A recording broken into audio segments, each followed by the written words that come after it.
Kwa majina mimi naitwa Athman Sharif Ahmed na tuko hapa Shanzu Court kwa sababu ya kesi ya mtoto wetu wa Aisha Abubakar aliyouawa, yule aliyekuwa IEBC aliuawa mwaka jana mwezi wa Januari.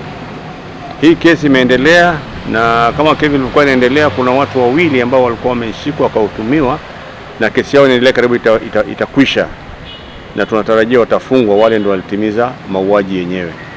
Hivi leo tuko hapa kwa sababu ameshikwa mtuhumiwa mwingine ambaye alikuwa ni ex-husband wa Aisha, anaitwa Mbaruk. Ameshikwa baada ya DCI kufanya uchunguzi na akaonekana kuwa yeye pia ni suspect katika mauaji ya Aisha. Ndio maana ameshikwa leo. Tuko hapa leo, tumetoka kotini.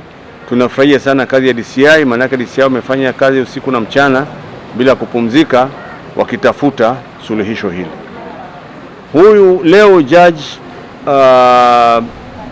imebidi leo afungue mashtaka, lakini kuna information ambayo DCI ilikuwa bado alete ajaze. Kwa hivyo leo hakufungua officially, lakini already huyu bwana ameshakuwa amewekwa hapa cell na nasikia leo atalala shimo la tewa inshallah, na yatakaa siku 11 mpaka mwezi ujao ndipo kesi itaendelea rasmi. Sisi tunategemea Aisha atapata haki yake. Yeye amekufa na sisi tuko hai, tutaendelea kupigania haki yake mpaka mwisho. Tumepambana tangu mwanzo, tangu waliposhikwa wale wawili, kesi ikaendelea, tukapambana nao. Hapa katikati kukatokea mambo mengi sana. Kuna maisha ya watu ambao wamekuwa threatened, wametishiwa maisha. Ndugu zetu mmoja wa kike tulikuwa tunapata masimu ya ajabu ili kufanya nini, kuachana na maendeleo ya hii kesi. Lakini Mwenyezi Mungu amejalia leo kwa uwezo kuwa resilience na kusubiri. Tumesubiri na tumeng'ang'ana hivyo mpaka tumefika hapa, mpaka ameshikwa huyu mtuhumiwa ambaye tunaaminia sisi huyu ndio kama master plan. Lakini siwezi kusema saizi yeye ndio amefanya, lakini kuna sababu ya kuletwa hapa ni kwamba ni mshukiwa suspect ambaye very likely yeye ndiye alikuwa involved kama master plan wa mauaji ya Aisha.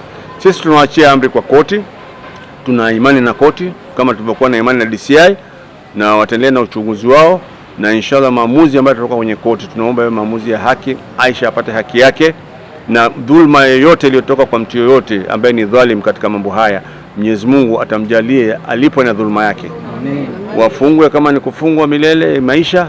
Ni vile siku hizi hatuwezi kuomba mtu apewe hukumu ya kunyongwa, lakini ingekuwa tunaweza tungeomba hiyo, lakini kwa vile hakuna, ndio tuomba mtu apewe maximum sentence ambayo ni life sentence, na hiyo ndio wana deserve wote inshallah.